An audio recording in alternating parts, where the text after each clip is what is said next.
Alright, this is going to be a short video based on how to get WHDLoad to work on your MIST FPGA. Now there are several tutorials online on how to do this with either an emulation setup or real hardware. I feel the MIST FPGA is kind of in the middle on how this process is done, being that while the MIST FPGA performs like a real Amiga, it also has the benefits of an emulation setup. Meaning it's probably easier than doing this on a real Amiga and different enough to throw people off when trying to use this same method on a MIST FPGA.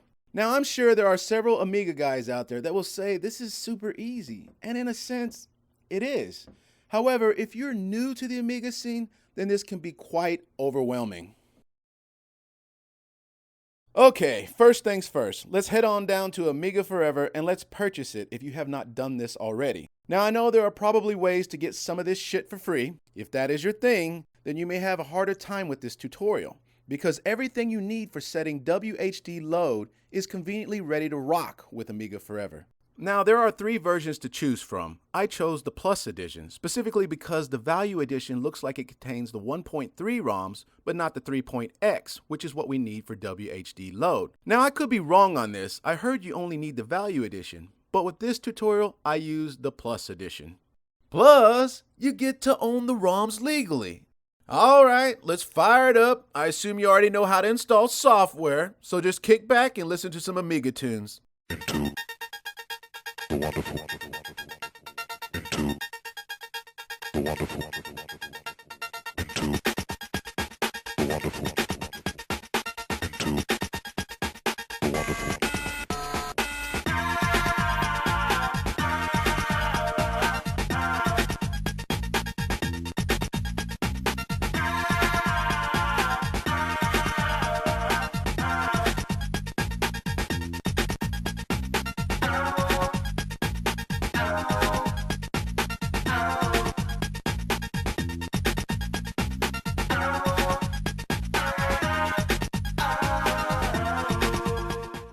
Okay, I skipped some frames in order to speed this up, so it may be longer than what you saw by a little bit. Now that we got it installed and in working order, we can shut Amiga Forever down, and quite frankly, we don't need the program for anything else. Now the important thing is that Amiga Forever did release some certain key files needed in order to get WHDLoad to work. And the first set of files is located in the C, Users, Public Documents, Amiga Files, Shared, and ROM. Within this folder contains all the correct kick ROMs for just about every Amiga computer there is. But they are also encrypted. So in order to decrypt it, you must have the ROM key file in the same directory as the kick ROMs or it will not work. It's already here, so you don't have to worry about it. Now the MIST FPGA using MINIMIG can use these kick ROMs just as long as you also copy the ROM key over with them. Now I'm assuming you already have a working MINIMIG setup, so I will not go further into this as my tutorial is how to get WHDLoad to work. Alright, so now let's go to the second set of kick ROMs, which require you to go back to the Shared folder, dir, System, Devs, and Kickstarts. Now within this folder is a second set of kick files that only work with WHDLoad, at least as far as I know. Just like the other kick ROMs, these files must have the ROM key in the same folder or these encrypted files will not work. Okay, so our next step is to download and install WinUAE. This very respected Amiga emulator allows us to create a workbench very quickly for either the MIST FPGA or even real hardware. Now there are 2 options to choose from, 32-bit and 64-bit. My computer is 64-bit, so make sure you choose the installer that works with your computer.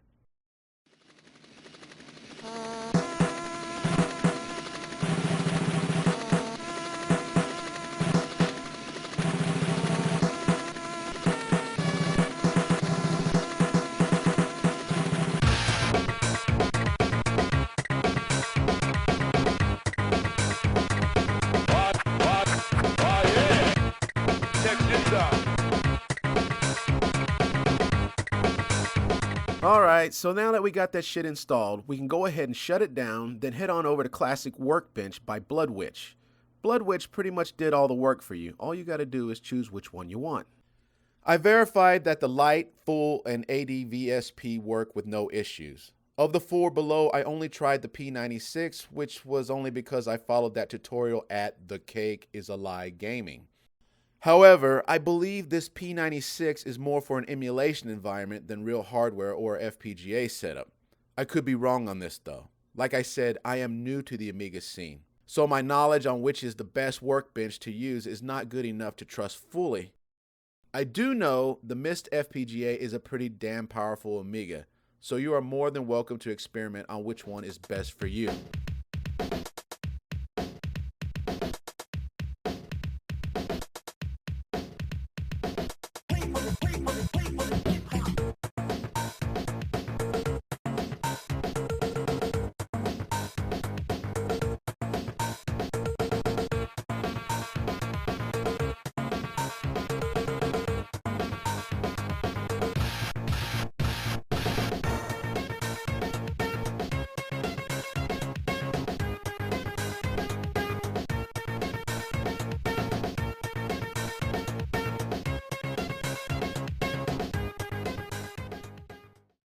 Okay, so as you can see, I downloaded 3 that I know for sure will work well with the MIST. These are the Lite, Full, and ADVSP.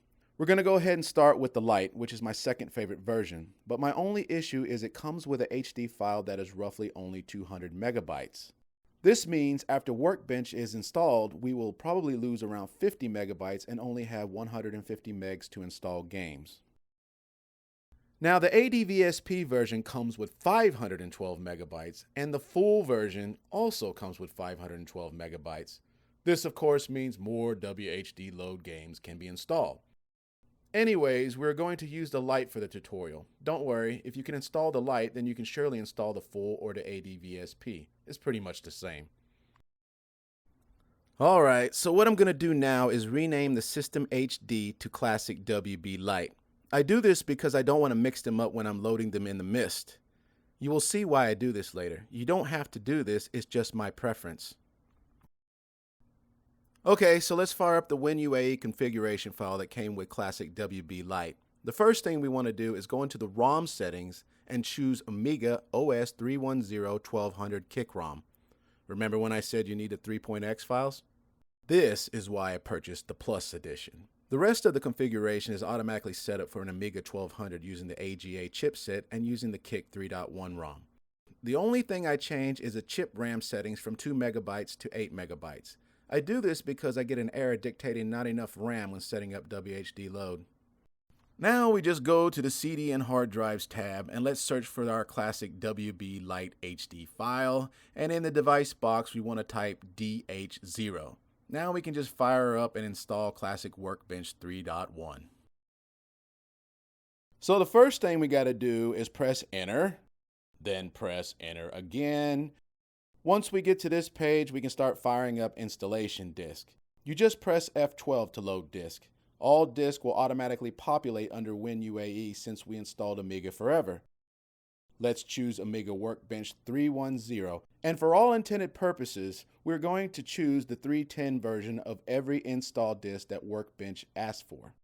Now once the disk is installed, I usually wait about 5 seconds before pressing enter. If you press it too early, you may get an error, but you can simply press enter again and it will continue the install if that happens. So pretty much the rest of this is just loading the 3.1 installation disks. When it comes to options, you don't have to choose what I do. You can do whatever you like. I usually don't like anything that uses extra RAM.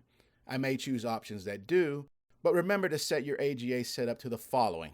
This should be more than plenty to run anything. The install is going to be sped up quite a bit. It can take anywhere from 8 to 15 minutes to complete the install. Now kick back and let's listen to some more music.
Okay, so here's the part where we get asked a few questions about settings. I'm going to choose settings based on what I feel I should enable or disable. Like I said, I am no Amiga guy, so I may not know the most effective options to choose. So here we got 16 colors versus 8 colors. Now of course I'm going to choose 16 colors. It doesn't sound like a lot of colors, but this workbench will be running in a very respectable 640 by 256 resolution.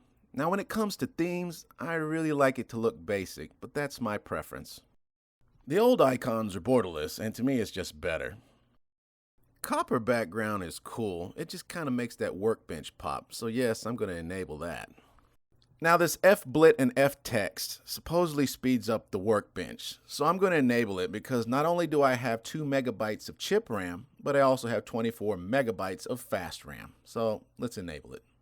Now this stack attack is something I never enabled due to it requiring more RAM. I have enabled it before, but I never saw anything different than the norm. This option is totally up to you. Hard Drive Env. This option, I assume, places workbench settings and preferences in a hard drive folder instead of the RAM. I guess you probably would want to enable it. I just feel I have enough RAM and I really don't want to lose any hard drive space. I disabled it, but I probably should have enabled it. I don't know. Like I said, I'm no Amiga guy. The anti-click option is a patch that apparently helps with that annoying Amiga click when a disk is loaded. Yeah, I know some of you guys like it, but I'm not using a real disk drive, so this option is not needed in a MISTER FPGA. Free wheel, an option I never activate. I don't use a mouse with a wheel, so disabled. Smart Win Patch, basically a program that helps refresh Windows at a much faster speed, most notably when having lots of windows open. So why not? And that's it. We can now hit the F12 key, eject the last disk I installed, and reset. Boom. The basic workbench screen with a little bit of copper in the mix, just the way I like it. Ha ha ha ha ha. Okay, so the next step is to copy WHDLoad kick ROMs to our workbench. So let's press F12. Let's add a directory. The device name will be DH1. And now let's select the directory and browse for our kick ROMs. C, users, public, public documents, Amiga files, shared, dir, system, devs, and kickstarts. Then we can select the folder, click OK, and simply reset it. Boom! Now you can see the Kickstarts directory pop up in Workbench. Now we can just left click it once to highlight it. Then right click, go to Actions, and click Browse. Okay, so now we can see all the kick files in the Kickstarts folder on the left. Now we can highlight the kick34005.a500 and click the Copy tab to copy it over to the atemp folder. We are also going to highlight the kick40068.a1200 and copy it as well. Just make sure you don't click the Move tab as it will remove the file from the Kickstarts folder. Just make sure to click Copy. And finally, we must have the ROM key in the same folder as our kick ROMs or they will not work. Okay, so now we can close the browser down and let's go into the Systems, Devs, and Kickstart folder. Again, we just left click it once to highlight it, then right click and browse. Now we can highlight both kick files and the ROM key, then click on the Move tab to transfer the kick files from the atemp folder to the Kickstarts folder. If you notice, the kick RTB files are already there. We can also verify that we have about 158 megabytes left to load WHDLoad games. So let's get downloading. Okay, so before we add games to our workbench, I'm going to press F12 and remove device DH1, which is our Kickstarts link. Just click DH1, go to the Remove tab, then click OK. You can now see that the Kickstarts folder has disappeared. Now let's click that Alt-Tab button to put WinUAE in a windowed mode and create a folder for our WHDLoad games. Let's head on down to whdownload.com to download the pre-installed games. All WHDLoad games here are pre-installed, so all we need to do is download them and simply copy them over.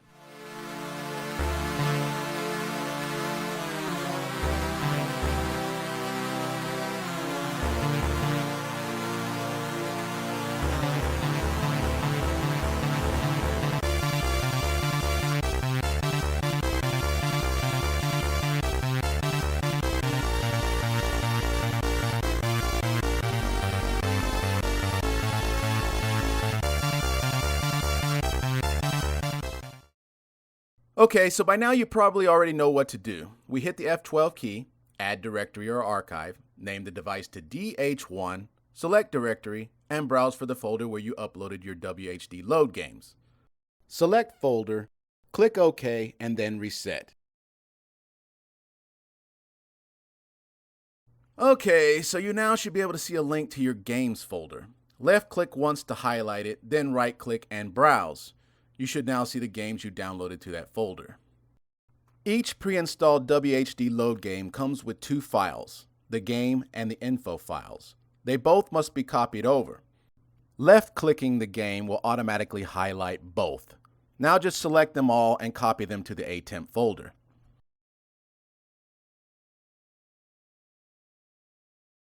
Now let's close our browser and double-click our games folder.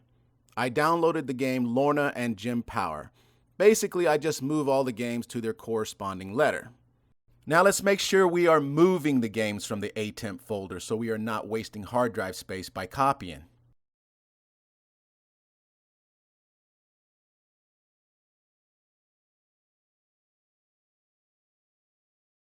Okay, now let's close our browser down, then double-click our Files folder and double-click Add Games. This should run a scan over all games you placed in the Game folder. After this is complete, just press Enter and close everything out.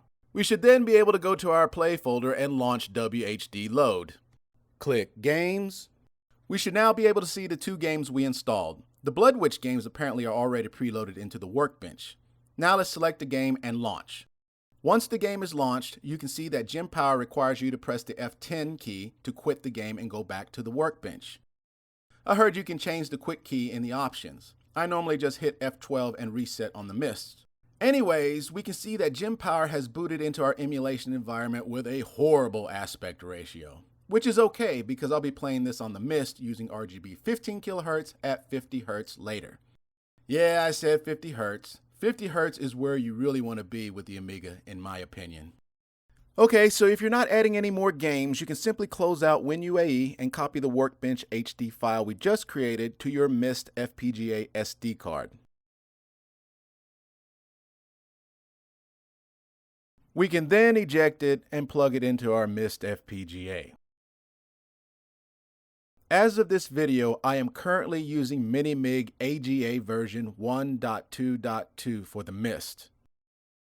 Okay, so I booted up MINIMIG on my MIST FPGA. There are two configurations that I've saved. The default is for my Amiga 500 and one is for my Amiga 1200 or AGA. Now the hard files we created only work with AGA settings, so here they are once more. Now that my AGA configuration has booted up, I will select hard disk settings. Turn A600 IDE on, select master as hard file image, then I will select the image that I created. Then go to exit and reset MINIMIG. Alright, now our workbench we created has booted up just like it did for our emulation environment. Only now it's running through the MIST FPGA and lying quadrupled through the OSSC scaler. Now we just simply go to our play icon, execute WHDLoad, choose a game, and well, enjoy.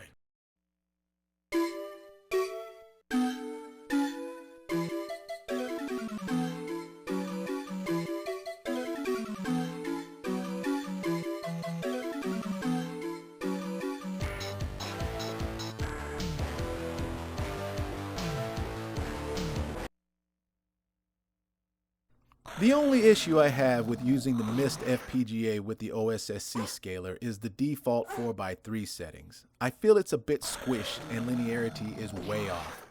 I'm actually hoping Firebrand X will create profiles for the Amiga or MIST FPGA. Anyways, the OSSC does have a great 5x scale for games like Lorna that look too letterboxed.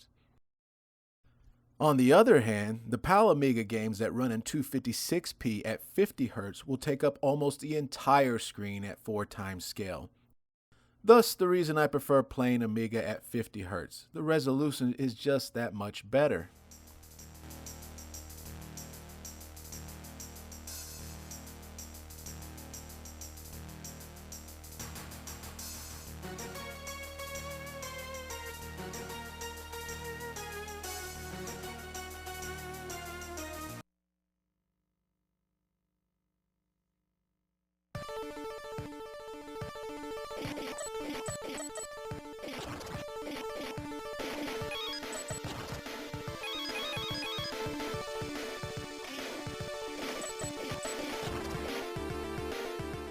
Anyways, as you can clearly see, the MISTER FPGA in line with the OSSC is unbelievable, but I still prefer hooking it up to an RGB monitor like the Sony 14F5U.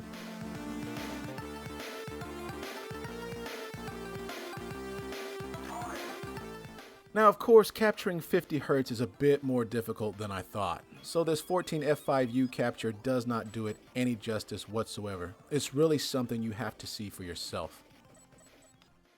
Well, alright, that's pretty much it. Now it's just up to you to set up your own HD files with your own settings and games you prefer. You can make as many as you want. I made one for each classic workbench created by Bloodwitch. I just simply select the one I want and reset. The full and ADVSP versions have some differences, like the ability to right-click and activate WHDLoad. The ADVSP version runs in an interlace 640 by 512, which is, as far as I know, incompatible with my OSSC and very hard to capture on my BVM. I will admit this is the first interlace signal that I've ever seen where I feel like I'm going to get a fucking migraine, so just stick to the full version. If you do decide to play using an RGB monitor at 15 kHz, I would download Test Card for the Amiga. I just basically copy this program to the ATemp folder and leave it there. It provides all the settings you need to calibrate your monitor and at least get your linearity correct. There is a 240p suite test for the Amiga, but it's in its early stages. However, we are dwelling in the 256p range when dealing with the Amiga at 50 Hz, so maybe they need to change the name. Or maybe the name really isn't that important. Besides, it's not as functional as other console versions, so I would not even bother at this point in time. Adding games is very simple. You just simply open the WinUA configuration file once again, choose the Amiga OS 310A1200 kick ROM, change your chip RAM settings to 8 megs. Go to the hard file settings, select your hard file you want to add games, name your device to DH0 and boot it up. Now just add your games directory and name it DH1. Select that directory where your new games are, click OK, and reset. Now we just copy all the games to the ATemp folder, and then later we can move them from the ATemp folder to the games folders according to their letter, if you're really a stickler for that sort of thing. Anyways, I think that's about it. I am currently working on another video where I will review the MISTER FPGA among other FPGAs and emulation setups. Yeah, I know, it's treading dangerous grounds, but anybody that knows me will tell you that I do tread dangerously. I just figured that somebody later, when my video comes out, was going to ask me how I got the WHDLoad to work. So I decided to make this short video where I can say in my later video to go check this video out, if that makes any sense. This fucking video was supposed to be short. That's why I hate making videos. I can't just stick to the plan and get the fuck out. So until then, see you later.